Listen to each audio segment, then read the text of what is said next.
안녕하세요. 저는 마이클 캐릭이라고 합니다. 런던 시내의 큰 컨벤션 센터에서 진행된 국제 어린이 역사 발표회 사회를 맡았습니다. 이 행사는 각 나라에서 선발된 12살 전후의 어린이들이 자국의 역사와 문화를 직접 조사해 발표하고 이를 통해 서로 교류함으로써 이해를 넓히자는 취지였습니다. 저는 이 행사가 여러 면에서 인상 깊었지만 무엇보다 중국 대표로 온 순양과 그 뒤에 발표를 한 한국 어린이들의 극명한 대조가 매우 기억에 남습니다. 전 세계 언론과 참석자들까지 뒤흔든 이 대조적인 발표를 지금부터 상세히 전해드리고자 합니다. 행사 준비 초기 단계부터 중국 대표단이 매우 비밀스럽게 움직인다는 전언이 있었습니다. 그리고 이 대표단을 이끌어갈 어린이가 아주 특별한 능력을 가졌다는 소문이 무성했습니다. 어떤 이는 순양이 자연재해 발생 시점을 내다볼 수 있다고 했고, 또 다른 이는 순양과 몇 마디만 대화를 나눠도 이상한 신병에 걸릴 수 있다고까지 수군댔습니다. 너무 황당한 이야기라 믿기 어려웠지만 실제로 행사 주최 측에선 순양이 일반 리허설에 참여하지 못하도록 별도의 일정을 잡았다는 말도 들었습니다. 저는 그 소문들을 한 귀로 듣고 한 귀로 흘렸습니다만 여러 전문가들조차 그 아이와 괜히 말을 섞으면 안 좋은 일이 생긴다고 하더라. 순양이 특정 문장을 말하면 그것이 현실이 된다더라와 같은 이야기를 전해주기에 저도 차츰 긴장하게 되었습니다. 가장 충격적인 루머는 중국 정부가 이순양이라는 어린이를 통해 역사를 통째로 조작하려 한다는 음모론이었습니다. 사실 저로서는 쉽사리 믿기 힘든 이야기였습니다. 어떻게 어린이 하나가 국제 무대에서 그런 거대한 작업을 펼치겠냐고 생각했습니다. 하지만 주변에선 거듭 순양의 IQ가 일반인의 상상을 초월할 만큼 높고 역사 지식뿐 아니라 미래 예지나 사람의 운명까지 점칠 수 있다 해서 당국에서도 그를 적극 후원한다는 이야기가 뒷받침되었습니다. 심지어 중국 대표단 중 일부 고위 관계자가 순양을 하늘이 내려준 신동이라고 칭한다는 말까지 들으니 조금 섬뜩한 기분마저 들었습니다. 행사장에서는 순양과 가까이 하다가 뜻밖의 불운을 겪은 이들이 존재한다는 풍문도 있었습니다. 순양과 너무 깊게 마주보면 머리가 깨질 듯 아프다. 그 아이가 손끝으로 사람을 가리키기만 해도 미래에 좋지 않은 일이 생긴다더라 등 이쯤 되면 일종의 괴담이었습니다. 저는 어린아이가 아무리 비범해도 이런 식의 도시전설급 소문이 돌다니 이상하다고 느꼈습니다. 하지만 실제로 행사 기획팀 몇몇이 은근히 순양 주변을 조심스레 피하는 모습이 보였습니다. 그 정도로 순양이 가진 정체불명의 신기가 모두의 호기심과 공포를 동시 자극하고 있었습니다. 그러나 이런 루머들은 사실을 확인하기 어려웠기에 저는 설마 저토록 극적인 이야기가 사실일까 하고 반신반의했습니다. 다만 순양의 IQ가 매우 높다. 특히 역사 전문 지식에 관해선 대단한 수준을 갖추고 있다는 점만은 중국 대표단이 공식적으로 언급했습니다. 그 높은 지능으로 미래까지 꿰뚫어보는 재주를 갖췄는지 어떤지는 차치하더라도 아무튼 행사가 시작되기도 전부터 순양은 모든 나라 대표들에게 흥미로운 존재가 되었습니다. 어떤 나라 어린이들은 순양이라는 애가 무대에 나오면 왠지 소름 끼칠 것 같아 그 애가 내 미래를 말해주면 어떡하지라며 긴장하기도 했습니다. 그리고 무엇보다 이 모든 루머보다 더 주목할 만한 지점은 순양이 가진 역사관이었습니다. 일부 언론이 마치 특종이라도 잡은 양 중국 정부가 순양을 통해 자국 위주의 역사를 전 세계에 주입하려 한다. 이번 발표회에서 순양이 한국이나 다른 나라 역사를 뒤엎는 발언을 한다면 그것이 오히려 현실화될 수 있다고 믿는 이들도 있다라는 자극적인 기사를 쏟아낸 것입니다. 저는 보면서 반신반의했지만 확실한 건 행사를 앞두고 중국이 순양을 통해 역사를 통째로 재편하려 든다라는 식의 음모론이 퍼져나갔다는 사실이었습니다. 드디어 발표회 당일 저는 행사장에 일찍 도착했습니다. 런던 중심부의 웅장한 건물에 설치된 대형 무대에서는 전 세계 아이들이 발표를 하기 위해 속속 모였습니다. 한국 대표 아이들, 일본 대표 아이들, 유럽 여러 나라 대표 아이들 모두 설레는 표정으로 각자 자료를 들고 있었습니다. 그런데도 정작 순양과 중국 대표단은 보이지 않았습니다. 주최 측 스태프에게 중국 대표단이 도착했느냐고 묻자 지하 주차장으로 바로 들어가서 별도의 통로로 이동했다고 답했습니다. 굳이 대회장 정문으로 들어오지 않고 호텔과 연결된 지하 도로를 택했다는 것입니다. 그 얘기를 들으니 괜스레 소문대로 뭔가 비밀스러운 움직임을 보이려는 건가 싶어 긴장감이 더 커졌습니다. 공식 개막 행사가 시작되자 저는 사회자로서 무대에 올라 여러 인사말과 축사를 진행했습니다. 세계 각국 어린이들에게 환영의 말씀을 전하고 이 행사가 얼마나 의미 있는 행사인지 설명했습니다. 아이들이 서로에게 예의를 갖추며 발표를 경청해주길 바란다는 당부도 잊지 않았습니다. 그래야 비로소 이 모임이 진정한 문화 교류의 장이 되리라 믿었습니다. 초반 발표는 유럽 쪽 대표 아이들이었는데 무척 순조로웠습니다. 자신들의 중세 역사나 혁명사를 간단히 풀어 소개했는데 관객들은 웃음과 박수로 호응했습니다. 이어지는 아메리카권 아이들 발표도 무난했습니다. 어느 나라 아이는 자국의 독립 과정을 무척 귀엽고 익살스럽게 표현해서 청중이 크게 웃기도 했습니다. 저 또한 사회자로서 매우 흐뭇했습니다. 이렇게 평화로운 분위기가 이어진다면 좋을 텐데 이미 제 머릿속엔 순양이 등장했을 때 벌어질 파장을 어떻게 다룰지 걱정이 자리 잡고 있었습니다. 그리고 얼마 지나지 않아 중국 대표단이 행사장 뒷문으로 입장한다는 소식이 전해졌습니다. 저는 무대 한편에 서 있었는데 중국 대표단 수십 명이 일렬로 줄 서서 무대로 향하는 복도에 나타났다고 스태프가 긴급하게 알려주었습니다. 거기엔 어른들이 상당히 많았습니다. 자국 어린이인 순양을 둘러싸고 지키는 듯한 인상이었습니다. 저는 마이크를 통해 잠시 후 중국 대표 어린이의 발표가 있을 예정이니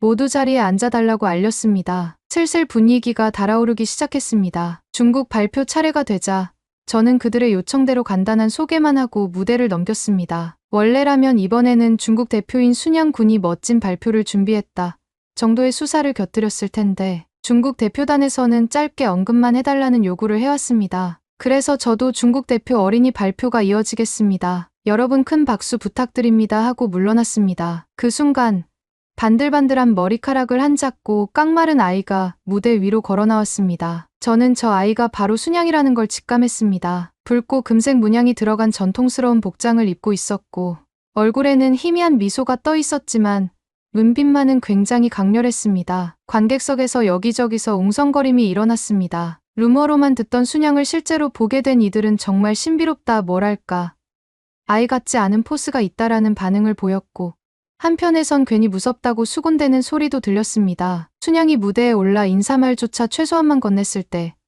저는 묘한 긴장감을 느꼈습니다. 보통 다른 나라 어린이들은 안녕하세요. 저는 어느 나라에서 온 누구입니다. 오늘 이런 주제로 발표를 해보겠습니다처럼 밝은 인사말을 곁들입니다. 그런데 순양은 딱딱한 얼굴로 저는 순양이고 중국 역사를 소개하겠습니다 정도만 말한 뒤 바로 슬라이드를 넘겼습니다. 그리고 그 첫 화면부터 한국 고대 왕조를 열거한 표가 뜨더군요. 순간 저는 머릿속에 설마? 라는 생각이 스쳤습니다. 이미 한국 대표단이 풍부한 자료를 통해 고구려, 백제, 신라, 고려, 조선, 근현대사까지 잘 설명했던 걸로 아는데 중국 아이가 그걸 왜 다시 언급할까 싶었지요. 그런데 곧이어 나온 순양의 멘트가 행사장을 싸늘하게 만들었습니다. 제가 조사한 바에 따르면 한국에서 주장하는 모든 위인과 문화유산은 사실상 중국의 것으로 보아야 합니다. 이 한마디에 객석에서 이게 무슨 말이야? 하는 웅성거림이 터졌습니다. 저 또한 사회자로서 당황했습니다. 행사 규정상 어린이 발표 도중에는 중도에 억압적으로 막거나 할 수가 없고 아이들이 자유롭게 말하도록 돕는 것이 원칙이었으니까요. 그저 상황을 관망할 수밖에 없었습니다. 그런데 순양은 이 말을 시작으로 전혀 근거가 없는 주장을 수십 분 가까이 늘어놓았습니다. 예를 들어 고구려가 과연 중국 지방 세력이었는가 하는 동북공정 논쟁은 전문가들 사이에서도 치열하고 많은 사료와 연구가 필요한 민감한 주제입니다. 그런데 순양은 단순히 고구려가 현재 중국 영토에서 있었으니 중국 것이라는 식으로 통째로 단정했습니다. 또 고려, 조선시대에 활약했던 다양한 위인들 세종대왕이나 이순신 장군, 문익점, 안중근 의사 등을 마구잡이로 열거하며 이들이 사실 중국 역사의 일부였으나 한국이 억지로 자국 위인으로 만든 것이라고 우겨댔습니다. 더욱 어처구니 없는 건 이 주장에 대한 논리나 자료가 전혀 없다는 것이었습니다. 다른 어린이들이 보통 슬라이드에 자신이 조사한 문헌, 박물관 자료, 논문, 학자 인터뷰 등을 표시하거나 도표와 사진을 곁들여가며 설명했는데 순양은 원래부터 그렇다라는 말만 되풀이했습니다. 심지어 조선 왕조가 명청나라에 조공했던 사례를 속국의 증거라고 제시했는데 이마저도 조공색봉 제도가 동아시아 국제 질서에서 다소 상징적인 외교 의례였다는 학계 설명과 배치되는 내용이었지요. 아무 구체적 자료도 없이 중국 황제의 꼬리를 내리고 예속되었으니 조선 왕조 역시 중국 것이라 주장하니 객석 어디서 말이 안 돼 라는 외침이 들릴 정도였습니다. 제가 무대 옆에서 보는 동안 청중은 물론 행사 스태프들도 완전히 당황한 분위기였습니다. 어린이가 무슨 이런 걸 말도 안 되는 식으로 우겨댈까 라는 눈빛들이었죠. 한국 대표단 쪽 표정을 살폈더니 아이들과 교사 모두 황당함을 감추지 못했고 일부는 분노까지 감도는 얼굴이었습니다. 앞서 한국 대표 어린이들이 보여준 발표가 워낙 합리적 근거를 바탕으로 멋지게 구성되어 있었기에 이와 극명한 대비가 되었습니다. 순양이 펼치는 이야기는 그야말로 허무맹랑이었거든요. 그런데도 순양은 마지막까지 한국의 역사와 문화는 진정한 독립성을 갖지 못했다. 모두 중국에서 비롯된 것이며 한국이 이를 악의적으로 변경해 자기들 전통으로 포장했다라고 소리를 높였습니다. 한창 발표 도중 질문 시간이 아니었음에도 불구하고 객석에서 그 근거는 도대체 어디에 있느냐, 왜 엉뚱한 말만 하냐 라는 항의가 잇따라 터졌습니다. 하지만 순양은 오히려 당황한 기색으로도 보였으나 이미 외워온 대본을 끝까지 읽어내려가려는 듯했습니다. 결국 순양은 몇 개 슬라이드를 더 보여주며 한글마저도 중국 문자를 변형한 불완전한 체계라고 주장했는데 이 부분에서 행사장 내 여기저기서 폭소가 터져나오기도 했습니다. 이미 훈민정음이 어떻게 만들어졌고 어떤 원리로 구성됐는지 그리고 이것이 중국 한자와는 전혀 다른 음소문자 체계임을 한국 어린이들이 발표해서 잘 설명해 놓았는데 순양은 이를 전혀 반박하지 못하고 중국 문자를 조금 바꾼 것이라 되풀이했습니다. 그렇게 순양의 발표가 종결될 때쯤 장내는 격앙된 반응으로 술렁였습니다. 행사 분위기가 한순간에 냉각되어 버렸습니다. 저는 서둘러 마이크를 잡고 이번 중국 대표 어린이의 발표가 끝났습니다. 지금부터 잠시 휴식을 취하고 이후에 질의응답 시간을 갖겠습니다라고 안내했지만 이미 중국 대표단은 아이를 부축해 행사장을 떠나려는 모양새였습니다. 순양은 울먹이는 표정이었고 서둘러 빠져나가는 뒷모습이 여러 사람들 눈에 목격되었습니다. 현장에서 보니 일부 관객들은 어린아이를 왜 이런 식으로 이념 도구로 내몰았느냐, 중국 대표단이 순양에게 무리하게 동북공정식 주장을 읊도록 만든 것 아닌가 라며 분개했습니다. 한국 대표단 사람들은 크게 항의했는데 정작 순양과 중국 대표단은 전혀 대응하지 않고 행사장을 쫓기듯 빠져나갔습니다. 언론 카메라를 피하려는 듯 서둘러 호텔 쪽으로 들어가더니 곧장 다음날 아침 일찍 귀국 비행기를 탔다고 들었습니다. 이처럼 순양의 발표는 행사장에 커다란 혼란만 남겼습니다. 하지만 대회 진행은 여전히 남은 순서를 이어가야 했기에 일단 임시 휴식 시간이 주어졌습니다. 저는 무대 뒤로 가서 상황을 수습했지만 다들 이대로 끝나는 건가? 너무 허무하다라는 반응이었습니다. 워낙 순양의 주장이 갑작스럽고 터무니없어서 제대로 토론조차 해보지 못했기 때문이었죠. 그런데 잠시 후 한국 대표단이 행사진행본부에 추가 발표 시간을 조금 더 달라고 요청했습니다. 사실 이날 하루 발표가 이미 빽빽했지만 중국 대표단이 그토록 과격한 주장을 하고 떠난 탓에 한국 어린이들이 이에 대한 역사적 근거와 자료를 다시 제시하고 싶다는 것이었습니다. 행사 측도 지금 분위기라면 이대로 마무리하기 어렵다고 판단해 마지막 순서를 한국 어린이들에게 허락했습니다. 저 역시 사회자로서 흔쾌히 동의했습니다. 워낙 많은 관객이 황당함을 느끼고 있었고 한국 대표단이 나서서 조금이라도 정리를 해주는 편이 행사를 좀 더 원만하게 끝내는 길이겠다고 생각했지요. 그리하여 휴식 시간이 끝나고 저는 무대 앞으로 나가 다음과 같이 안내했습니다. 여러분, 방금 전 중국 대표 어린이의 발표로 인해 많이 당황하셨으리라 생각합니다. 주최 측으로서는 국제 어린이 발표회가 이런 식으로 혼란에 빠지게 된 점 매우 안타깝게 여깁니다. 그러나 행사 본연의 목적은 서로 이해하고 배우는 것입니다. 따라서 한국 대표 어린이들이 마지막으로 추가 발표를 하겠다고 합니다. 이 시간이 조금 길어지더라도 여러분께서 경청해 주시면 감사하겠습니다. 그러자 사람들은 박수를 보냈습니다. 네, 들어봅시다. 기대되네요. 하는 외침도 들렸습니다. 행사장에 남아있던 상당수 청중은 여러 나라 언론인과 학자, 그리고 이 발표를 끝까지 보겠다고 남아있던 참관객들이었습니다. 그리고 마침내 무대에 오른 한국 대표, 어린이들 2명이 나란히 서서 각자 마이크를 들고 발표를 시작했습니다. 먼저 한 아이가 차분한 목소리로 인사했습니다. 안녕하세요. 저희는 한국 대표 어린이들입니다. 이미 오늘 오전에 저희가 한 차례 발표를 드렸지만 조금 더 구체적인 자료를 소개할 기회를 얻었습니다. 많은 분이 보셨듯이 방금 전 중국 대표 어린이가 한국의 역사와 문화를 통째로 중국 것이라고 주장했습니다. 저희는 해당 주장에 대한 반박 자료를 일부 준비해왔습니다. 원래 모든 내용을 일일이 제시할 계획은 아니었으나 이렇게 요청이 있어 보여드리려 합니다. 장내가 잠잠해졌습니다. 무엇보다 이 아이들이 이미 멋진 발표 실력을 보였다는 사실을 관객들이 알고 있었기 때문입니다. 곧바로 무대 뒤에 대형 스크린이 켜졌고 아이들이 준비한 슬라이드가 펼쳐졌습니다. 가장 먼저 화면에는 고구려를 비롯해 삼국이 표시된 고대 동아시아 지도가 나타났습니다. 이 지도를 설명한 아이는 다음과 같이 말했습니다. 고구려가 현재 중국의 동북 지역으로 불리는 곳에 일부 걸쳐 있었다고 해서 곧바로 중국 영토였다고 말할 수는 없습니다. 세계사적으로도 오늘날 정치 경계와 옛날 경계를 1대1로 연결하는 건 무리라는 걸 압니다. 게다가 고구려는 수당나라와 전쟁을 치렀고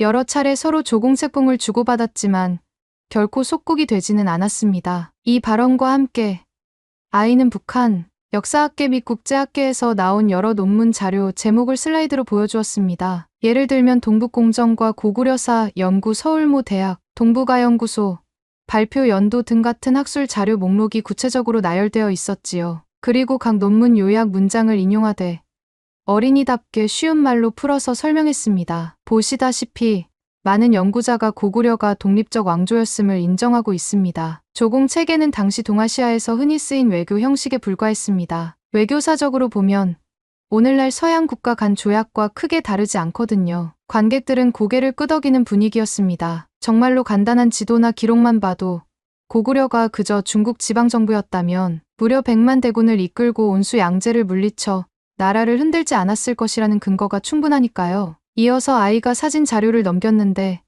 광개토 대왕비나 고구려 고분 벽화 사진이 등장했고 여기엔 중국 측에서 중국 문화유산으로 표기하며 관광지화하려는 시도가 있었다는 뉴스를 함께 띄웠습니다. 그리고 아이는 이렇게 말했습니다. 중국이 동북공정 프로젝트라는 학술 이름을 내세워 고구려사를 자기네 역사로 편입하려 한 시도가 이미 많이 알려져 있습니다. 실제로 광개토 대왕비 안내문에 이 비석은 중화민족 예술이라고 쓴 사례가 존재합니다. 그러나 많은 학자가 비판했으며 한국 정부도 수차례 문제를 제기했습니다. BBC나 CNN 등 서양 언론이 보도한 기사 스크린샷도 보여줬습니다. 기사 제목이 논란에 휩싸인 고구려, 중국이 역사 편입 시도 같은 내용이었습니다. 한국 아이들은 이 자료를 가리키며 보시다시피 해외 언론도 동북공정의 문제점을 널리 전한 바 있습니다. 아까 중국 대표 어린이가 주장한 고구려가 완전히 중국 거라는 말은 바로 이 동북공정 관점의 극단적 해석입니다. 하지만 국제학계에서는 이를 받아들이지 않습니다. 한국과 중국 모두 일정 부분 영향을 주고받았으나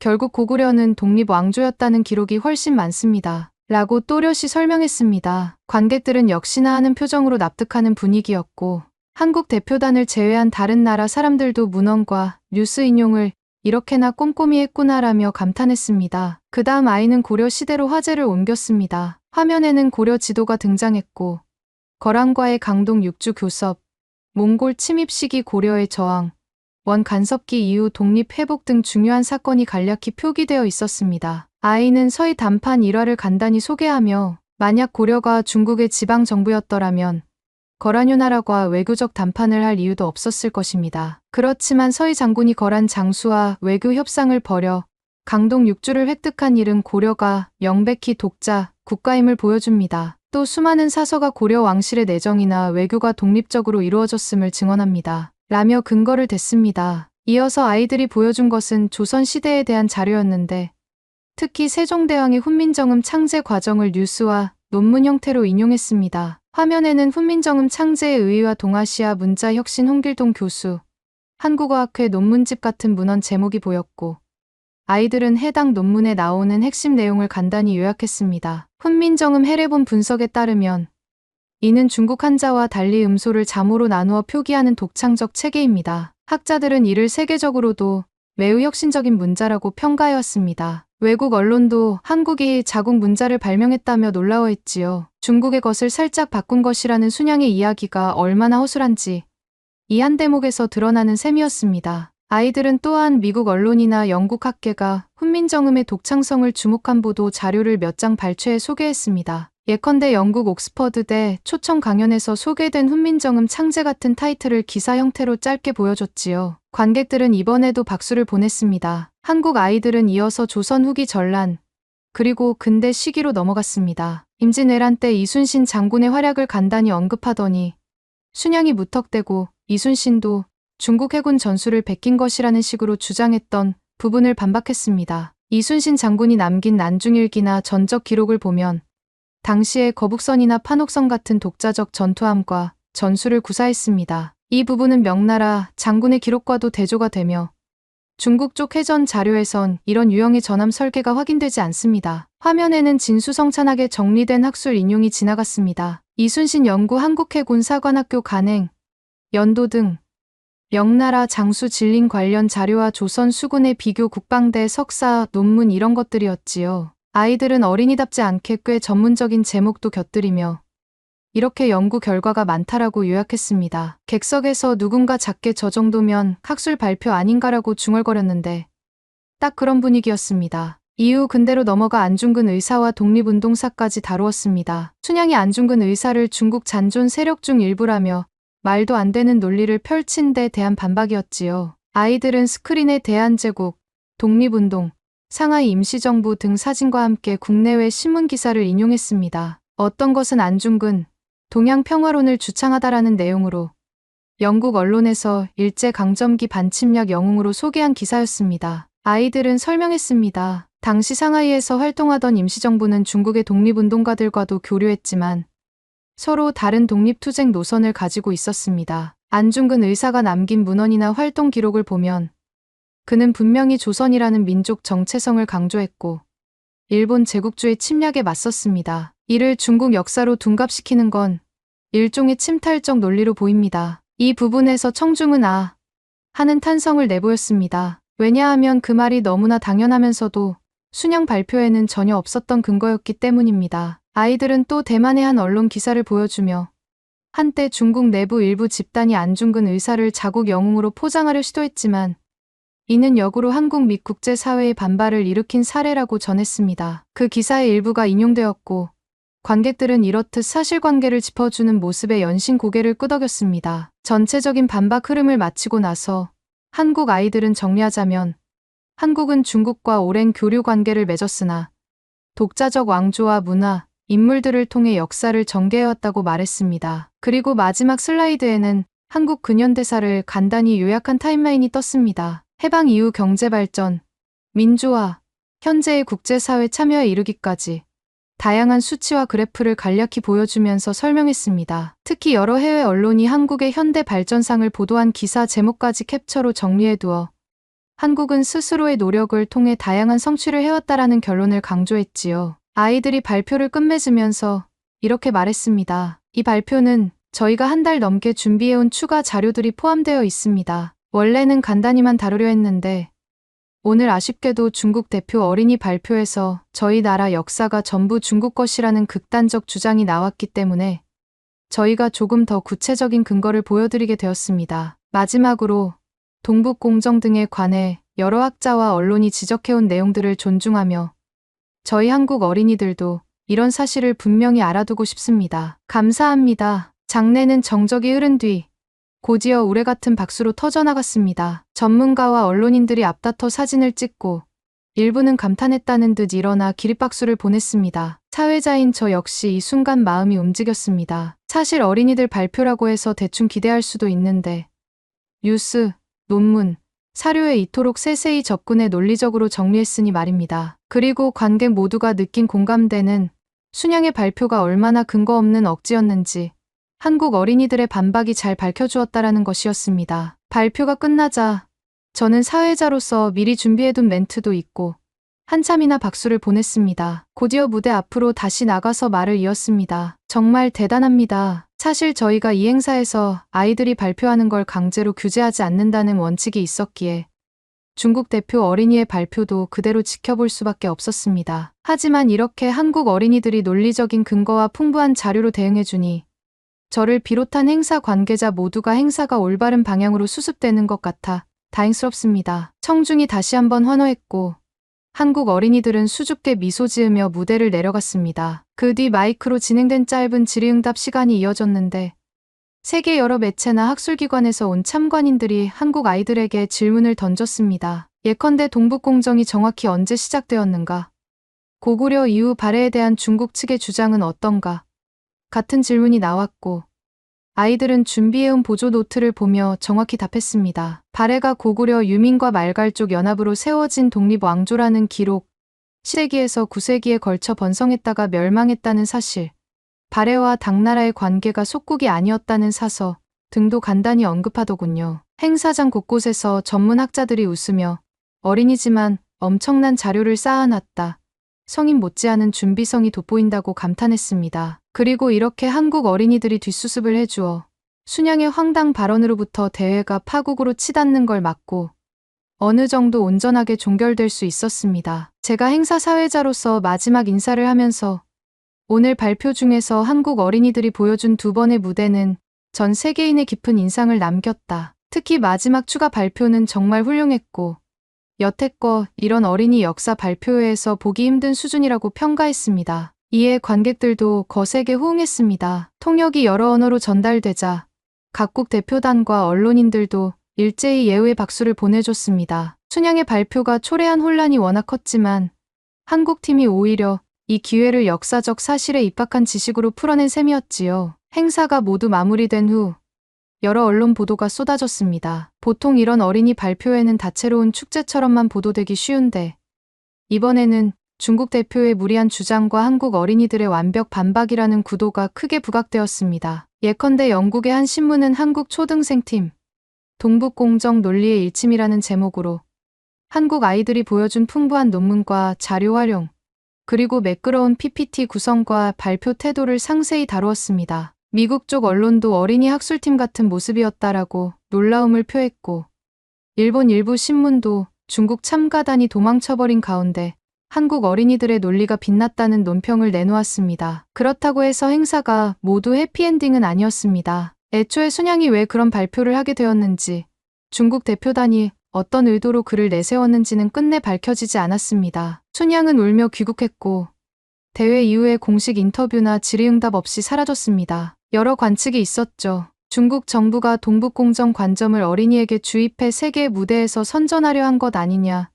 순양 개인의 독단이었을 수도 있으나 대본 없이 아이 혼자서 그렇게까지 말하기 어렵다 등등. 저로서는 행사 사회자로서 뒷맛이 개운치 않았습니다. 어린이가 뜻 모를 정치적 이념적 주장에 이용된 듯한 느낌이 강했기 때문입니다. 그러나 역설적으로 이로 인해 한국 어린이들이 보여준 위대한 발표가 더 크게 돋보였습니다. 가령 뉴스 자료 동북공정에 대한 영국 BBC, 미국 CNN, 일본 NHK, 프랑스 AFP 등 다양한 매체 보도 인용, 논문 인용 삼국유사, 삼국사기, 고려사, 조선왕조실록 등을 토대로 한 국내외 연구 논문 동북아연구소, 국제학술지 등 문화재 사진 관계 토대왕비, 고구려 벽화무용총, 각저총, 백제 금동대양로, 신라 호우총 유물, 고려청자, 훈민정음 해례본 등 근현대 역사를 다룬 보도 기사 안중근 의사, 상임시정부, 일제강점기 독립운동, 대한민국 정부 수립 이후 경제발전과 민주화 과정을 담은 해외 언론 기사, 이처럼 다채로운 자료들을 조화롭게 얽어서 어린이들이 직접 발표했다는 것이 너무나 인상적이었습니다. 보통 성인 학자들도 발표 하나 하려면 꽤 힘들어하는데 이들이 거의 한 달 가까이 팀을 이뤄 준비했다고 들었습니다. 사실 한국 대표단도 순양이나 중국 대표단이 이런 식으로 나올 수도 있다는 풍문을 들어서였는지 대비책을 잘 마련했던 모양입니다. 외부에 알려진 뒤 인터넷이나 SNS에서는 이 정도면 초등학생 맞나?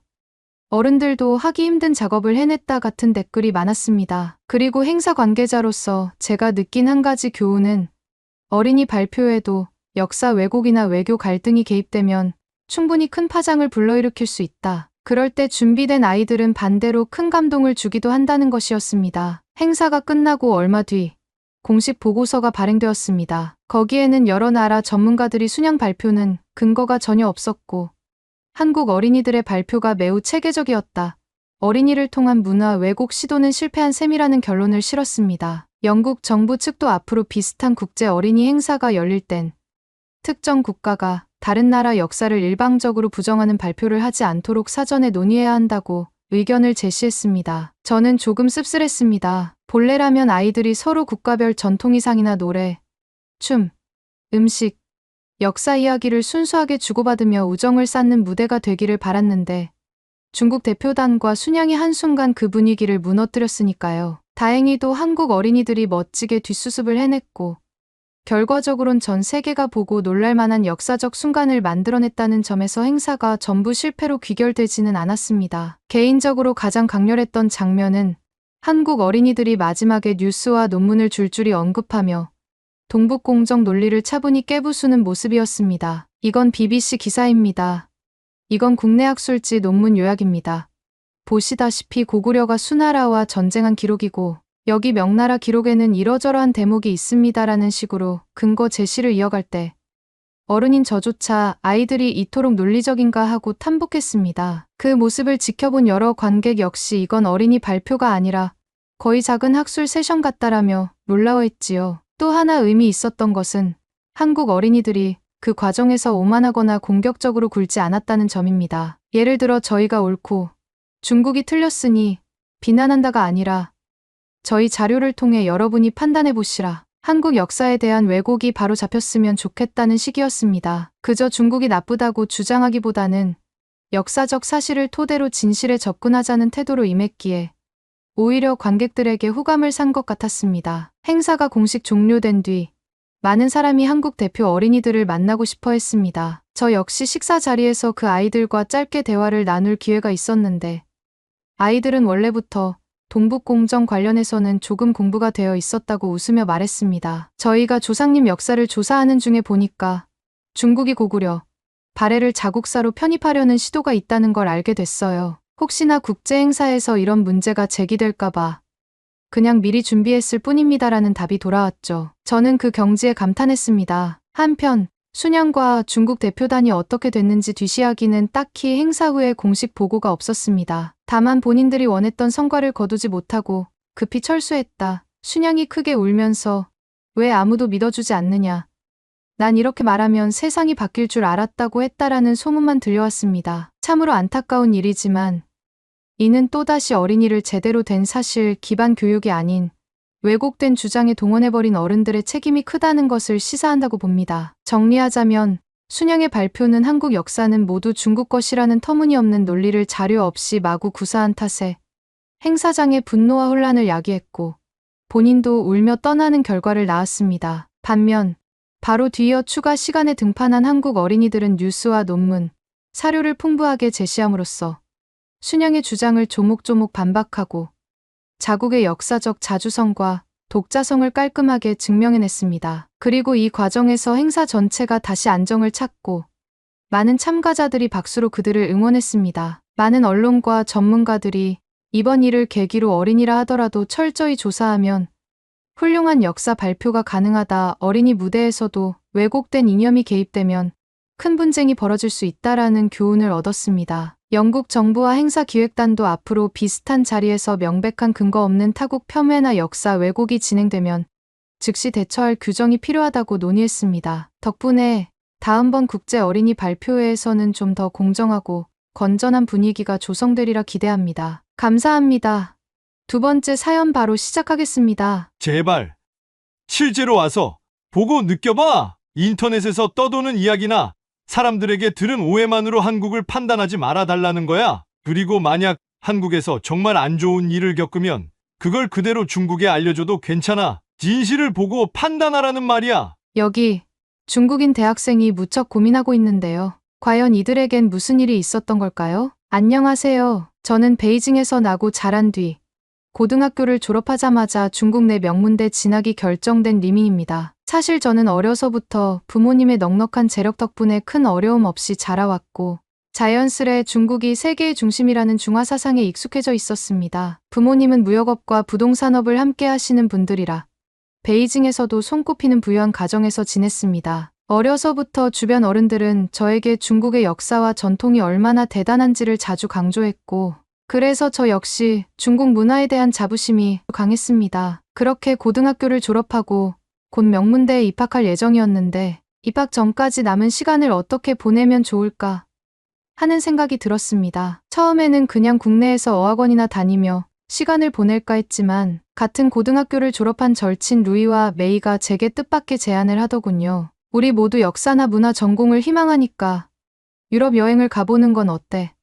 박물관이나 유적지를 다니면서 견문도 넓히고 대학 들어가기 전에 해외 경험도 쌓는 거지. 사실 저는 해외여행 경험이 거의 없었습니다. 부모님은 가끔 해외 출장을 다니셨지만 저를 동반하는 일은 거의 없었거든요. 그래서 유럽이라는 낯선 대륙을 간다는 생각에 조금 흥분되기도 하고 동시에 살짝 불안하기도 했습니다. 하지만 함께 가자는 친구들이 믿을 만한 친구들이니 걱정보다는 기대가 더 컸습니다. 먼저 루이는 집안 대대로 역사학자를 배출한 집안 출신이라 어려서부터 역사, 체험 캠프 같은 곳을 자주 다니며 전통 문화에 대한 이해가 깊은 친구였습니다. 제게는 든든한 역사 해설가 같은 존재였죠. 메이는 활달하고 호기심이 많은 성격이라 다른 나라 문화를 접하는 걸 좋아합니다. 어렸을 때부터 유럽 영화나 미드를 즐겨보고 국내에 있는 외국인 유학생과도 곧잘 교류하더군요. 그래서 그녀는 직접 가서 눈으로 보고 몸으로 느끼자라는 말을 입에 달고 살았습니다. 함께 어느 나라,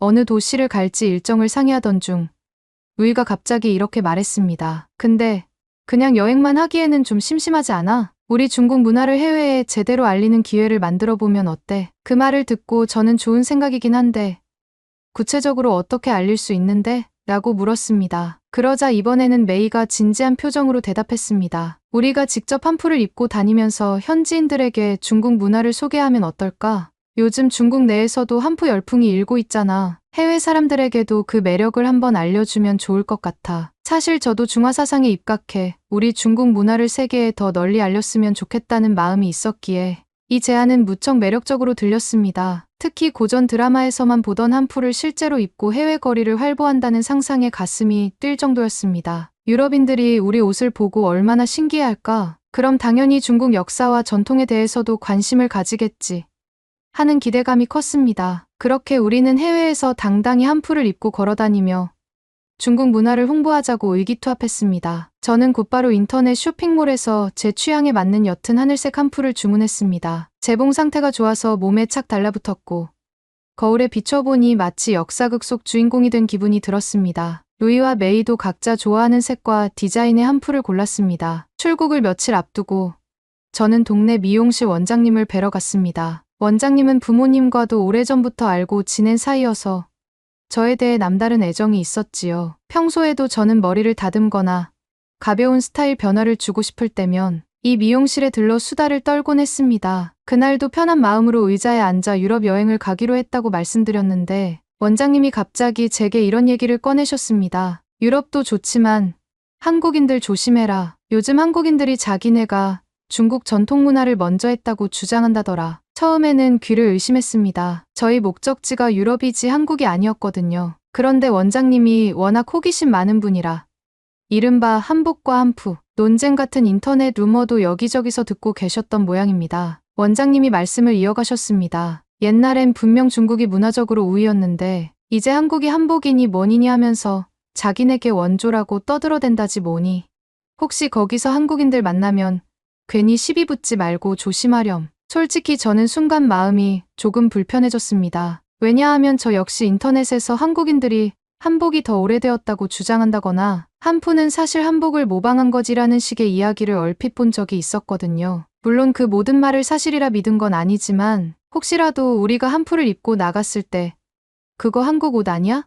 라는 소리를 들으면 기분이 상할 수도 있겠다 싶었습니다. 그렇지만 저는 원장님께 걱정하지 마세요.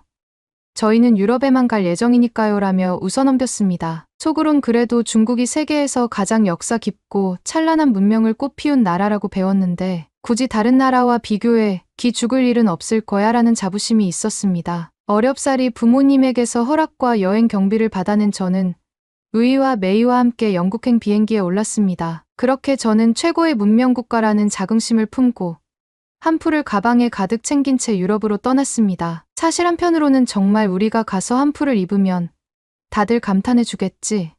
그리고 한국은 중국 문화에 감히 손대지 말아야 한다는 걸 알게 될지도 몰라 같은 오만한 마음도 조금 있었습니다. 그게 제 젊고 철없는 중화 사상의 발로였죠. 어쨌든 그 시절에 저는 영국을 향하는 비행기에 몸을 실으며 잔뜩 들떠 있었습니다. 이제 곧 유럽 사람들에게 우리 중국 전통의 아름다움을 마음껏 보여주겠구나 하는 기대감으로 말입니다. 비행기가 장시간 비행 끝에 런던 히드로 공항에 착륙했습니다. 여행 첫날부터 저는 친구들과 함께 설렘을 감추지 못한 채 입국 심사줄에 섰습니다. 제 차례가 되어 여권을 내밀었는데 처음 심사관의 반응은 생각보다 싱거웠습니다. 별로 관심 없다는 듯 다음을 외쳤습니다. 그러다가 제가 중국 여권임을 밝히자 그의 태도가 돌변했습니다. 아니, 한국 여권이 아니라고? 한국 여권이면 쉽게 통과시키라고 했는데. 잠깐 대기해. 이 말에 저는 어안이 벙벙해졌습니다. 왜 갑자기 한국 여권과 비교하면서 제게는 다른 태도를 보이는 걸까요? 이 심사관은 옆 사람과 무전으로 대화하더니 저와 친구들에게 이쪽으로 오라고 지시했습니다. 그가 인솔한 곳은 별도의 검사 구역이었습니다. 거기서 공항 직원들이 제 짐을 샅샅이 뒤지기 시작했습니다. 최근에 중국인들이 마약 밀반입을 시도한다는 보고가 많습니다. 혹시 의심되는 물건이 있지 않은지 확인해야겠군요. 저는 너무나 당황스러웠습니다. 한 풀을 고이 접어넣은 제 옷가방을 마치 범죄 증거물 찾듯이 들쑤시는 것이 기분 나빴습니다. 그러나 별다른 항의는 엄두가 나지 않았습니다. 이미 공항에서 마약을 밀반입하려던 중국인 부부가 체포됐다는 소문이 퍼져 있는 것 같았고, 저희를 대하는 직원들의 태도에는 중국인 범죄자 가능성 높음이라는 무언의 편견이 가득 느껴졌습니다. 1시간 넘게 검사와 질문을 받은 뒤에야 겨우 통과할 수 있었습니다. 공항을 벗어났을 때 저는 한숨부터 나왔습니다. 이게 바로 유럽이구나. 글로벌 시대라더니 중국인에 대한 경계심은 여전하네. 친구들도 잔뜩 지쳤습니다. 중국인을 경계하는 그들의 시선과 말투가 한껏 예민하게 다가와서 저희는 여행 시작부터 기가 죽었습니다. 그러나 저는 오히려 각성하게 되었습니다. 그래, 이렇게 우리를 의심하니 더욱더 제대로 중국 문화를 보여줘야겠다. 친구들에게도 그렇게 말했습니다. 모두 피곤한 표정이었지만 한풀을 입고 당당히 거리를 누빌 미래를 상상하며 잔뜩 기대감을 키웠습니다. 런던 시내에서 저는 오래된 친구인 팅팅과 만나기로 약속했습니다. 팅팅은 고등학교 동창이었는데 영국에서 유학 중이었고 생활비를 벌기 위해 레스토랑에서 아르바이트를 한다고 했습니다. 그녀가 알려준 주소로 찾아갔을 때 팅팅은 저희를 반갑게 맞이했습니다. 리밍, 여기까지 오느라 힘들었지. 어서 와. 저는 팅팅을 보자 안도감이 들었습니다. 해외에서 만나는 아는 얼굴이라니 그것만으로도 마음이 편해졌습니다. 팅팅은 우리를 자신이 일하는 뷔페 식당으로 안내했습니다. 그런데 그 식당 분위기가 뭔가 요상했습니다. 사람들이 줄을 서서 음식을 받는데 저와 친구들은 중국식으로 자유롭게 여러 접시를 돌아다니며 큰 접시에 먹을 걸 잔뜩 담았습니다. 심지어 이 요리는 여기에도 있네하며 다른 줄에 슬쩍 끼어들기도 했습니다. 솔직히 말씀드리면 저는 그게 큰 문제일 거라 생각하지 못했습니다. 중국에서 뷔페 식당에 가면 보통 한 번 줄을 서서 음식을 가져가고 나중에 더 먹고 싶으면 다시 가거나 음식이 있으면 그 옆으로 가서 담기 마련이었습니다. 그런데 여기는 철저하게 한 줄을 그대로 따라가면서 원하는 음식을 가져가는 방식을 유지해야 했습니다. 주변 손님들은 금세 불만을 표시했습니다. 저 중국인들 새치기하고 음식도 너무 많이 퍼간다라는 식의 말이 오가는 걸 들었습니다. 순식간에 식당 내부가 어수선해졌습니다. 결국 팅팅이 매니저에게 불려가 엄청나게 혼나고 말았습니다. 그리고 잠시 후 그 매니저는 중국인 손님은 받지 않겠다. 중국인 직원도 안 뽑겠다라는 차별적 문구를 식당 입구에 내걸었습니다. 저는 그 문구를 보고 분노했습니다. 이게 말이 돼. 우리가 줄 서는 규칙을 몰랐을 뿐인데 어떻게 중국인 전부를 거부해. 친구들도 다들 언성을 높였고 팅팅은 울먹거렸습니다. 매니저는 우리에게 그 어떠한 해명도 들어주지 않고 그냥 나가라고 했습니다. 자존심이 상하고 수치심이 들었습니다. 동시에 억울했습니다. 우리가 아기를 가지고 새치기를 한 것도 아니고 그냥 시스템을 몰랐을 뿐인데 어찌할 도리가 없었습니다. 식당에서 쫓겨난 뒤 저는 화가 너무 나서 여행 리뷰 사이트에 별점을 최저로 주고 이 식당은 중국인을 혐오하고 차별한다는 리뷰를 올렸습니다. 친구들도 마찬가지였습니다. 솔직히 어린 마음에 그게 최선의 분풀이였습니다. 그날 팅팅은 알바를 관뒀다고 했습니다. 계속 다니기도 힘들 것 같아. 매니저가 그렇게 중국인을 싫어하는데 내가 버틸 수 있겠어. 라고 말하더군요. 저는 미안함과 분노가 뒤섞인 복잡한 감정을 느꼈습니다. 내가 괜히 실수해서 팅팅이 일자리를 잃은 건 아닐까. 자책도 했습니다. 충격적인 식당 사건 뒤 저는 잠시 주눅이 들었습니다. 하지만 이번 여행의 주된 목적 중 하나가 박물관 방문이니 그래도 계획대로 움직이자고 서로를 다독였습니다. 팅팅도 함께 가겠다고 했습니다. 사실 그녀도 역사를 좋아했기에 영국 국립박물관을 못 가본 게 늘 아쉬웠다고 했습니다. 그런데 문제가 또 생겼습니다. 저희는 일부러 한풀을 곱게 차려입고 박물관 입구에 갔습니다. 이제야말로 중국 전통 문화를 떳떳하게 뽐낼 기회다라고 생각했습니다. 그런데 표를 끊으려니 매표소 직원이 저희를 보며 한국어로 인사하는 겁니다. 안녕하세요. 혹시 한국에서 오셨어요? 한복이 정말 예쁘네요. 저는 깜짝 놀라서 아뇨. 우린 중국인입니다. 그리고 이건 한복이 아니라 한푸예요라고 영어로 설명했습니다. 직원은 순간 어머, 내 실수라는 표정을 지으며 사과했지만 이미 저와 친구들은 공항에서 받은 차별, 식당에서 받은 차별 등에 지쳐 있었습니다. 왜 자꾸 우리가 한국인으로 오인받는 거지? 왜 한푸와 한복을 구분 못하지? 라는 불만이 한꺼번에 터질 것 같았습니다. 그러나 직원에게 화풀이해봤자 달라질 것은 없었기에 우린 그냥 입장했습니다. 그런데 박물관 내부에서 또 의아한 장면이 펼쳐졌습니다. 전 세계 유물을 전시한다는 이 박물관에 한국 섹션이 굉장히 넓은 면적을 차지하고 있었습니다. 고려 청자, 조선의 무기, 한글 관련 자료 등등 다양하게 전시되어 있었고 관람객들도 꽤 많았습니다. 반면 중국 섹션은 제대로 눈에 띄지도 않았습니다. 구석진 곳에 몇 개만 전시되어 있거나 아예 중국이라는 표지를 찾기조차 어려웠습니다. 도대체 왜 우리나라 유물은 이렇게 찬밥 신세지?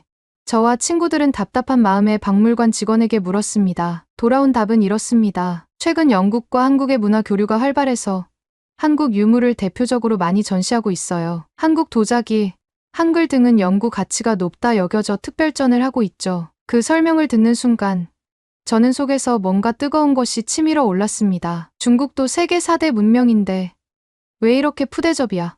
싶었고 이미 한국을 향한 어이없는 경쟁심이나 감정이 제 안에서 슬슬 커지고 있었습니다. 실제로 공항이나 식당 등지에서 자꾸 한국인, 아니 중국인 이라는 미묘한 대우를 받았던 터라 사소한 부분도 예민하게 받아들이게 됐습니다. 그러다 사고가 터지고 말았습니다. 한국 섹션에 전시된 고려 청자를 둘러보며 저는 괜히 뾰루퉁한 마음으로 유리 진열장을 흔들었습니다. 왜 한국 것만 이렇게 널리 인정받고 우리 건 못 알아주는 거야?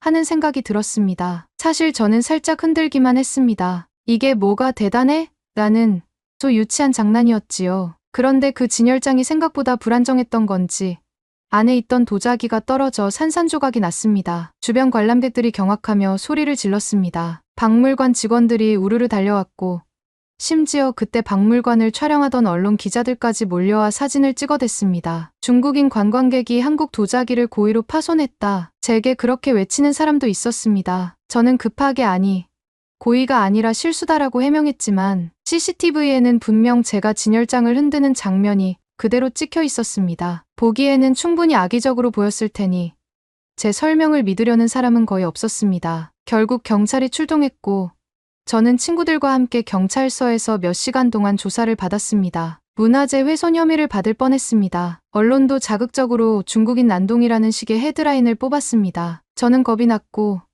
제가 왜 이렇게 행동했는지 스스로도 후회가 밀려왔습니다. 하지만 이미 엎질러진 물이었습니다. 영국 경찰은 공식 기소까지는 가지 않았지만 빨리 중국으로 돌아가라는 식으로 압박했습니다. 결국 저와 친구들은 유럽 여행의 일정 중 절반도 소화하지 못한 채 굴욕적인 심정으로 귀국길에 올라야 했습니다. 중국에 돌아오고 나서 보니 제가 영국에서 일으킨 박물관 파손 사건은 벌써 중국 SNS에도 크게 퍼져 있었습니다. 영국 매체가 하게 보도한 사진과 영상이 중국 커뮤니티에도 번역되어 올라왔고 많은 이들이 댓글로 저를 비난했습니다. 왜 해외에서 나라 망신을 시키고 돌아오냐?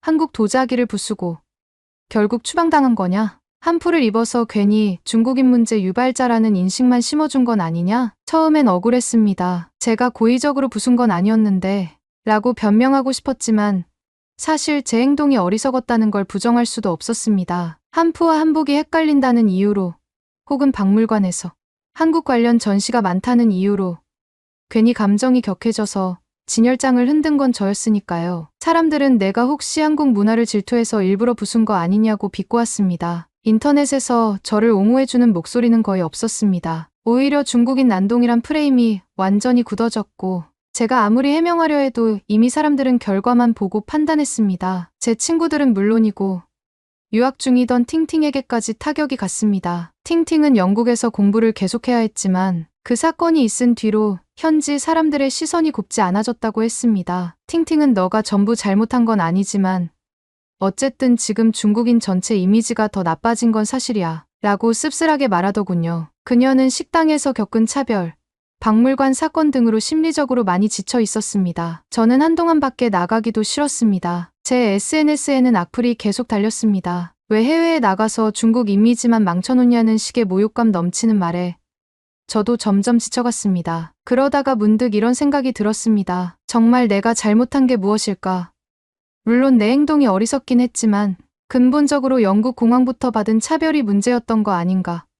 그리고 왜 자꾸 우리 한푸를 한국 한복으로 오인하는 거지? 얄궂게도 이 사고를 겪은 뒤부터 저는 한푸와 한복의 역사를 본격적으로 공부하기 시작했습니다. 제가 한푸를 입는 목적이 과연 뭐였는지, 그리고 타국에서 우리 문화를 보여준다는 건 구체적으로 어떤 태도를 필요로 하는지 곰곰이 되돌아봤습니다. 예전에 해외에서 한푸 입으면 자동으로 중국 문화 홍보가 된다고 믿었지만 사실은 상대 문화에 대한 이해와 존중 없이 그저 우리가 옳다는 마음만 갖고 있었던 건 아닌가 반성도 했습니다. 시간이 조금 흘렀을 때 인터넷상에서 알게 된 한국인 유학생 영민이라는 사람이 제게 메시지를 보냈습니다. 영민은 중국어를 공부하는 학생이었고 우연히 한 언어 교환 커뮤니티에서 알게 된 사이였습니다. 그는 제가 겪은 영국 박물관 사건에 대해 알고 있었고 혹시 한번 한국에 와 볼 생각은 없냐고 물었습니다. 처음에는 황당했습니다. 내가 영국에서 그렇게 고생했는데 굳이 한국에 가야 하나라는 마음도 컸습니다. 게다가 그때까지 저에게는 한국이 중국 문화를 훔쳐간다는 식의 그릇된 선입견이 완전히 사라지지 않았습니다. 그런데 영민은 이런 말로 저를 설득했습니다. 너가 실제로 와서 보고 느껴봐. 인터넷에서 떠도는 이야기나 영국에서 들은 오해만으로 한국을 판단하지 말아 달라는 거야. 그리고 만약 여기서 정말 안 좋은 일을 겪으면 그걸 그대로 중국에 알려줘도 괜찮아. 진실을 보고 판단하라는 말이야. 이 말을 듣고 저는 오히려 호기심이 생겼습니다. 그래. 한번 가보자. 직접 보고 느끼자. 그러면 최소한 헛된 편견을 품지는 않게 될 테니까. 마침 대학 입학 전 다시 짧은 휴가를 낼 수 있었기에 저는 비행기 표를 예약했습니다. 이때는 일부러 한풀을 가져가지 않았습니다. 아직 영국에서의 트라우마가 남아 있었고 혹시 한국에서도 그거 한복 아닌가요? 라는 말을 들으면 또 화가 날 것 같았습니다. 한국으로 향하는 비행기가 인천공항에 도착했을 때 저는 자연스레 영국 히드로 공항에서의 악몽 같은 입국 심사를 떠올렸습니다. 중국 여권이라 또 무언가 제지를 당하지 않을까 하고 조마조마했습니다. 그런데 예상과 전혀 달랐습니다. AI 기반 자동화 시스템을 통해 저는 금방 입국 심사를 통과했습니다. 3초쯤 걸린 것 같았습니다. 처음에는 이게 벌써 끝인가 하고 의아했습니다. 아무도 저를 의심하는 기색이 없었고 제 짐을 열어보라고도 하지 않았습니다. 담당 직원은 저에게 어서 오세요. 체류 목적은 관광입니까? 정도의 간단한 질문만 던졌을 뿐이었습니다. 심지어 중국어 통역이 필요하시면 언제든 말씀해 달라며 안내까지 해줬습니다. 저는 확실히 놀랐습니다. 영국에서의 경험이 너무 강렬했기 때문에 한편으로는 한국에서도 비슷하게 차별적인 태도를 볼 거라 예상했거든요. 그런데 웬걸 공항 환경은 무척 깔끔했고 직원들은 비교적 친절해 보였습니다. 심지어 캐리어를 줄에 방치해두고 편히 자리를 비우는 사람들도 보였습니다. 여기서 이렇게 하면 도난당하지 않을까라는 생각이 들었지만 분실물 관리가 잘 되어 있는지 아무도 크게 불안해하는 기색이 없었습니다. 영민을 만나려면 조금 기다려야 했습니다. 그는 지하철 문제로 예상보다 늦어진다고 연락이 왔습니다. 저는 공항 로비에 앉아 주변을 구경했습니다. 중국어로 된 안내판도 꽤 많았고 영어를 못하는 중국인들이 여기저기서 보였는데 한국 공항 직원들이 적극적으로 다가가 필요한 도움이 있느냐고 묻고 있었습니다. 그 광경은 정말 낯설 정도로 인상적이었습니다. 내가 갖고 있던 한국은 중국인을 싫어한다는 편견이 적어도 여기 공항에서는 잘 안 느껴지네. 마음속에서 그렇게 중얼거렸습니다. 영민이 예상보다 훨씬 늦어진다기에 저는 혼자 택시를 타고 숙소까지 가기로 결정했습니다. 솔직히 걱정이 되었습니다. 중국에서는 외국인을 상대로 택시 사기를 치는 일이 흔했기에 한국에서 역시 비슷한 상황이 벌어질까 두려웠습니다. 혹시 모를 상황에 대비해 제가 묵을 숙소 주소를 번역기로 확인해 운전기사에게 보여주기로 했고 예약 앱으로 예상 요금까지 대략 파악해 두었습니다. 택시를 탔는데 얼마 안 가서 기사님이 내비게이션 안내와는 다른 길로 빠지는 겁니다. 저는 순간적으로 역시 사기치는 건가? 라는 생각이 들어 긴장했습니다. 번역기로 왜 다른 길로 가나요? 라고 물으니 기사님은 영어와 약간의 중국어를 섞어 답했습니다. 지금 고속도로가 많이 막혀서 우회하는 길로 가는 거예요. 이 길이 훨씬 빠르고 요금도 덜 나올 거예요. 처음엔 반신반의했습니다. 그런데 정말 빠른 속도로 목적지에 도착했고 요금도 미리 앱에서 확인했던 예상 금액보다 적게 나왔습니다. 저는 놀라움과 미안함이 뒤섞인 표정을 지으며 기사님께 팁을 건네려 했습니다. 중국에서는 팁 문화가 정착되어 있지는 않지만 외국에선 팁을 주는 경우가 있다고 들었거든요. 그런데 기사님이 웃으며 말렸습니다. 아니에요. 한국에는 팁 문화가 없어요. 손님을 편하게 모시는 건 당연합니다. 저는 순간 울컥했습니다. 내가 괜히 의심했구나라는 자책도 들었고 한편으론 한국이 이 정도라니 하는 놀라움도 컸습니다. 영국에서는 택시를 타도 관광객이라는 이유로 혹시 요금을 바가지 씌우지는 않을까 늘 신경이 곤두서 있었습니다. 그런데 여기는 정반대였습니다. 택시에서 내렸을 때 제가 계속 눈물을 글썽이고 있으니 근처를 순찰 중이던 경찰이 다가와서 도움을 드릴 일이 있냐고 물었습니다. 저는 아니에요. 괜찮습니다라고 했지만 그 경찰의 태도마저도 제가 예상했던 무뚝뚝하고 차가운 이미지와 달랐습니다. 중국에서는 경찰이 사적인 일에는 관여하지 않는 경우가 많아서 저는 또 한 번 문화적 충격을 받았습니다. 영민과 합류한 뒤 저는 서울 곳곳을 돌아다녔습니다. 첫인상은 생각보다 훨씬 깔끔하고 발전된 도시라는 것이었습니다. 물론 중국 대도시도 발전 속도가 상당하지만 이곳은 달랐습니다. 밤에도 사람들이 비교적 자유롭게 이동하고 편의점이나 카페가 늦은 시각까지 열려 있어 편리함을 느꼈습니다. 영민은 친절하게도 저를 위해 중국어 단어를 배워가며 대화를 이어갔습니다. 저 역시 부족한 영어와 번역 앱을 활용해가며 한국 문화를 조금씩 알아갔습니다. 이동 중에 영민은 저에게 물었습니다. 영국에서 겪은 일 때문에 해외에 대한 불신이 커진 것 같은데 괜찮아졌어? 저는 솔직하게 답했습니다. 조금 나아졌어. 그래도 아직 완전히 편견이 사라진 건 아니야. 내가 영국 공항에서 당했던 검사와 식당에서의 차별을 떠올리면 아직도 화가 나거든. 영민은 조용히 고개를 끄덕였습니다. 나는 한국도 마냥 좋은 것만은 아니라고 생각해. 문제도 많고 반중 감정이 있는 사람도 있어. 하지만 모든 한국인이 그러진 않아. 그건 중국도 마찬가지고. 이 대화를 들으면서 저는 깨달았습니다. 세상에 완벽한 나라도 없고 완벽한 민족도 없습니다. 서로 다른 문화 속에서 분쟁이나 오해가 생기는 건 당연한 일이지만 그걸로 한쪽을 전부 매도하면 안 된다는 걸 몸소 느끼기 시작했습니다. 영민과 함께 경복궁을 방문했습니다. 중국에서는 흔히 경복궁은 자금성을 모방한 것이다라는 말이 많았는데 직접 와보니 건축 양식이 자금성하고 꽤 달랐고 역사적 연대도 달랐습니다. 안내 해설을 들어보니 경복궁이 자금성보다 지어진 시점이 빠르다는 사실을 알게 되어 적잖이 놀랐습니다. 물론 규모나 화려함은 자금성 쪽이 훨씬 클 수 있지만 경복궁도 독자적인 아름다움을 지니고 있었습니다. 그 순간 저는 과거에 인터넷에서 봤던 한국 문화는 전부 중국의 아류다라는 주장에 대해 생각하게 됐습니다. 과연 그게 진실일까? 혹은 일부만 맞는 얘기일까?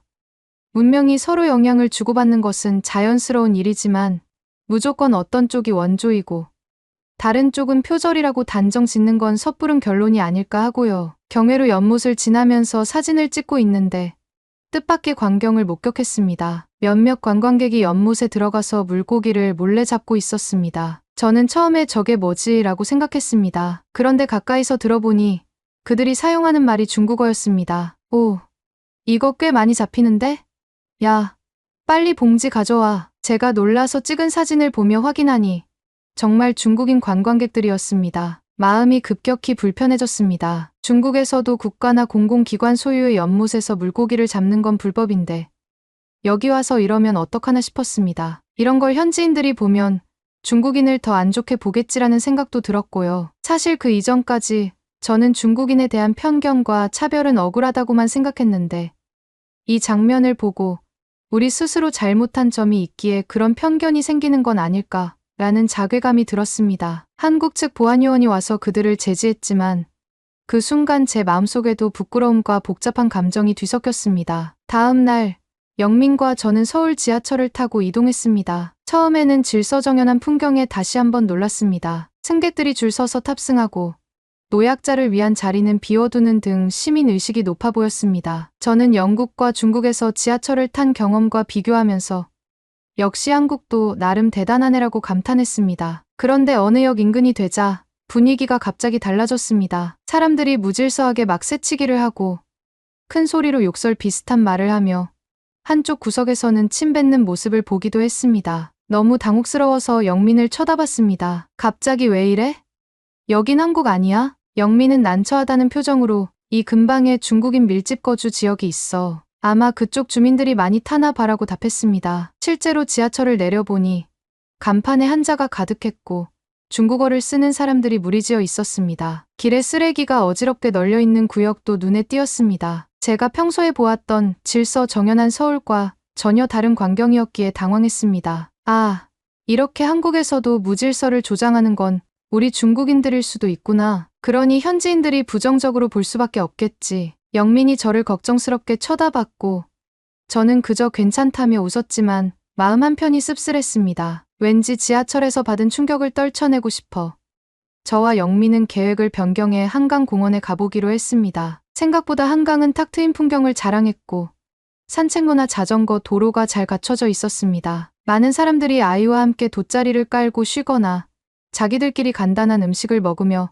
여유를 즐기는 모습이 보였습니다. 해가 지고 밤이 되었는데도 공원 분위기는 여전히 밝고 안전해 보였습니다. 술에 취해 시비를 거는 사람도 거의 없었고 가족 단위 시민들이 웃고 떠드는 모습이 전반적이었습니다. 사실 영국에서도 공원은 많지만 밤이 되면 조용히 문을 닫거나 안전 문제가 걱정되기 때문에 잘 안 가는 편이었거든요. 그래서 더 인상 깊었습니다. 밤에도 이렇게 편히 쉴 수 있다니. 한국도 범죄가 전혀 없진 않을 텐데 적어도 여기서는 큰 위협이 안 느껴지네. 저는 영민에게 그렇게 말했습니다. 영민은 물론 스스로 조심할 필요는 있겠지. 하지만 대체로 안전한 편이라고 대답했습니다. 그때 저는 마음속에서 또 다른 깨달음을 얻었습니다. 영국에서 차별받고 힘든 일을 겪었다고 해서 또 한국과 중국 사이에 문화 갈등이 있다고 해서 세상이 전부 차갑고 험한 곳만은 아니구나. 어딜 가든 친절한 사람들도 있고 한편으로는 불법을 저지르는 사람도 있는 법입니다. 며칠 뒤 영민은 부모님과 함께 식사할 자리를 마련했습니다. 처음에는 제가 괜찮을까? 낯선 외국인 손님이 불편하진 않을까라고 걱정했지만 영민 부모님께서는 중국어 공부를 하다가 포기했는데 이렇게 기회가 생겨서 기쁘다며 환영해 주셨습니다. 식탁에는 한국식 반찬부터 중국 요리를 약간 응용한 듯한 메뉴까지 다양하게 올랐습니다. 영민 어머니는 마음껏 드세요. 부족하면 더 가져올 테니라고 계속 권했습니다. 저는 예의를 지키려 노력했지만 정작 맛있습니다라는 말을 하고 싶은데 발음이 어색해 여러 번 더듬기도 했습니다. 그러자 영민 아버지가 웃으며 그 정도면 훌륭하다고 칭찬해 주셨습니다. 식사 도중 한복 이야기가 나왔습니다. 영민 어머니가 요즘 한국에서도 한복에 대한 관심이 커지고 있고 해외로도 알리려는 노력이 많다고 이야기했습니다. 저는 순간 움찔했습니다. 영국 박물관에서 제가 한풀을 입고 다니다가 한복이냐는 오해를 받았던 기억이 떠올랐기 때문입니다. 그리고 한국이 중국 의상을 훔쳐간다는 식의 이야기들이 제 주변에도 많았기에 뭔가 불편한 감정이 스쳐 지나갔습니다. 하지만 영민 아버지는 이런 말씀을 덧붙였습니다. 사실 의상이라는 게 한쪽이 일방적으로 베낀다고만 볼 순 없지 않겠나. 역사적으로 주변 나라들이 서로 영향을 주고받으면서 발전해 왔으니까. 다만 우리도 너무 쉽게 한복이 최고, 중국 건 별거 아냐라고 주장하면 문제가 될 거야. 서로 다르지만 각자의 아름다움이 있다는 걸 서로 인정해 주면 되는 거라고 생각하네. 그 말을 들으니 문득 영국 박물관에서 도자기를 파손했던 제 과거 행동이 떠올라 얼굴이 화끈거렸습니다. 내가 너무 공격적인 마음으로 우리 걸 왜 몰라줘? 왜 한국만 알아줘? 라는 태도로 흥분했던 건 아닐까 스스로 반성하게 됐습니다. 한국에서 지낸 시간이 어느덧 마지막 날이 되었습니다. 영민은 마지막으로 저를 깜짝 인터뷰 자리에 데려갔습니다. 중국 CCTV 소속 특파원 탄이라는 분이 한국에 파견되어 기사를 쓰고 있는데 저처럼 영국에서 사건을 겪었고 또 한국과 중국의 문화 차이를 경험한 사람을 만나고 싶다고 했습니다. 탄 기자님은 저를 보자 반갑다며 차를 건넸습니다. 그러고는 자신의 경험을 이야기했습니다. 처음 한국에 왔을 땐 한국은 그저 작은 나라일 뿐이고 중국 문화의 아류 정도로만 생각했다고 합니다. 그런데 직접 한국에서 취재를 하다 보니 시민들의 질서 의식이나 안전, 그리고 이웃 나라를 존중해 주려는 태도를 보고 많은 걸 깨달았다고 했습니다. 물론 한국에도 반중 감정을 가진 사람이 늘고 있긴 해요. 하지만 그 이유 중 하나는 일부 중국인들이 불법 행위나 무례한 행동을 벌이는 사례가 부각되었기 때문이라고 생각합니다. 이런 자극적인 사례가 뉴스에 크게 보도되면서 서로 사이가 더 나빠지는 거죠. 저는 고개를 끄덕이며 저도 비슷한 생각입니다라고 답했습니다. 영국에서 제가 받은 편견도 결국 다른 중국인들이 문제를 일으킨 사례가 쌓여서 생긴 것이 아닐까 싶었습니다. 그러면서 저 자신도 뷔페에서의 새치기 행동이나 박물관에서 도자기를 흔들었던 실수를 통해 현지인들에게 좋지 않은 이미지를 심어줬겠다는 생각이 들었습니다. 탄 기자님은 마지막으로 제게 이렇게 물었습니다. 그럼 리밍 씨, 중국으로 돌아가서 이 이야기를 어떻게 전하고 싶나요? 저는 잠시 고민하다 솔직하게 대답했습니다. 제가 영국에서 겪은 일은 확실히 차별도 있었고 억울한 부분도 있어요. 하지만 저 역시 돌이켜보면 많이 부족했고 다른 문화를 존중하기보다는 우리가 맞다는 마음만 앞섰던 것 같습니다. 한국에서는 완전히 다른 경험을 했는데 이곳에서도 중국인들의 불법 행위를 보면서 부끄러웠어요. 그래서 저는 두 가지를 다 이야기하고 싶습니다. 우리도 반성해야 할 부분이 있고 또 그들이 가진 편견도 잘못되었다고요. 탄 기자님은 흐뭇하게 웃으며 그게 진실을 전하는 자세겠죠라고 말씀했습니다. 5일간의 짧은 한국 여행을 마치고 저는 베이징으로 돌아왔습니다. 다시 분주한 일상에 몸을 담그기 전 영국에서 겪은 일과 한국에서 경험한 일을 모두 SNS에 장문의 글로 정리했습니다. 처음에는 조롱 섞인 댓글이 많았습니다. 영국에서 문화를 훼손하더니 이제 와서 무슨 평화를 말해. 한국에 가서는 더 당하고 오지 그랬냐? 그런 이야기들을 들으니 마음이 아팠습니다. 하지만 조금씩 상황이 달라졌습니다. 어떤 이들은 제 글을 읽고 해외에서 중국인이 왜 이런 편견에 시달리는지, 그리고 우리가 어떤 점을 주의해야 하는지 생각할 계기가 됐다고 해주었습니다. 한푸와 한복을 무조건 싸움거리로만 볼 게 아니라 서로의 역사를 공부하고 존중하면 되지 않겠냐는 의견도 올라왔습니다. 저는 아직 갈 길이 멀겠지만 이 작은 대화의 시작이 중요하다라고 느꼈습니다. 친구들과 함께 국제문화 토론 모임을 만들어 한푸 한복 문제나 중국과 주변 나라의 역사, 교류 문제를 놓고 토론했습니다. 서로 다른 의견이 많았지만 결론은 대체로 비슷했습니다. 단순히 이게 누구 거다, 내가 훔쳤다, 이런 식의 말싸움 대신 서로의 문화를 더 깊이 이해하고 존중하며 교류할 방법을 찾자. 아직도 마음 한켠에는 씁쓸한 기억이 남아 있습니다. 영국 박물관에서 한순간 감정에 치우쳐 도자기를 부쉈던 장면은 제 인생 최악의 실수 중 하나였습니다. 내가 조금만 더 신중하고 차분했다면 사건이 그렇게 커지지 않았을 텐데 라고 수없이 자책했습니다. 식당에서 새치기 하듯 음식을 담던 과거의 제 모습도 아쉬웠습니다. 결국 그로 인해 중국인 전체가 무례하다는 오해를 받게 된 부분이 있으니 말입니다. 하지만 한국에서의 경험은 제게 또 다른 희망을 줬습니다. 해외에서도 충분히 중국인을 따뜻하게 받아주는 사람들이 있고 우리가 조금만 신경 쓰면 갈등을 피할 수 있는 상황이 많다는 사실을 배웠습니다. 그리고 더 중요한 건 저 스스로 문화 홍보란 단지 내 것을 과시하는 것이 아니라 상대 문화도 존중하고 그에 대한 지식도 쌓은 상태에서 상호 교류하는 것이라는 깨달음을 얻었습니다.